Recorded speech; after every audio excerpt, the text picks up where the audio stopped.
টাকার চাহিদা আমাদের সকলের জীবনেই আছে। যতই উপার্জন হোক না কেন, মনে হয় আরো একটু বাড়লে ভালো হতো। কিন্তু অনেক সময় দেখা যায় পরিশ্রম সত্ত্বেও আয় বাড়ে না, ঋণের চাপ বাড়তেই থাকে। জ্যোতিষশাস্ত্র মতে এমন পরিস্থিতিতে সৌভাগ্য ও সমৃদ্ধি আকর্ষণের একটি উপায় হতে পারে শ্রীলক্ষ্মী যন্ত্র। হিন্দু ধর্মে দেবী লক্ষ্মী সম্পদ, ঐশ্বর্য ও সমৃদ্ধির প্রতীক। বিশ্বাস করা হয় তার কৃপা থাকলে অর্থ সংক্রান্ত বাধা দূর হয় এবং জীবনে স্থিতি আসে। তাই অনেকেই মানি ব্যাগে ছোট আকারে শ্রীলক্ষ্মী যন্ত্র রাখেন। কেমন যন্ত্র বেছে নেবেন ভাবছেন? মানি ব্যাগে রাখার জন্য ছোট আকৃতির শ্রীলক্ষ্মী যন্ত্রই উপযুক্ত। তামা বা সোনার জল করা যন্ত্র হলে আরো শুভ বলে মনে করা হয়। যদি যন্ত্র না পান তবে লক্ষ্মীর মুখ খোদাই করা মুদ্রা বা ছোট লক্ষ্মীটাও ব্যবহার করতে পারেন। এবার জেনে নেওয়া যাক সঠিক নিয়ম। শুক্রবার সন্ধ্যেবেলা উত্তর পূর্ব দিকে মুখ করে দাঁড়ান।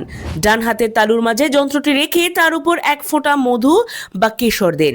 তারপর ওং শ্রী মহালক্ষ্মী মন্ত্রটি 108 বার জপ করুন। মন্ত্রোচ্চারণ শেষে যন্ত্রটির উপর 3 বার ফুঁ দিন। এরপর মানি ব্যাগে যেখানে নোট রাখেন সেই অংশে দুটি নোটের মাঝখানে সযত্নে যন্ত্রটি রেখে দিন। খেয়াল রাখবেন যন্ত্রটি যেন সবসময় নোটের মাঝেই থাকে। বিশ্বাস অনুযায়ী নিয়ম মেনে এই প্রক্রিয়া পালন করলে ধীরে ধীরে আর্থিক স্থিতি ও সমৃদ্ধি ফিরে পাওয়া যায়।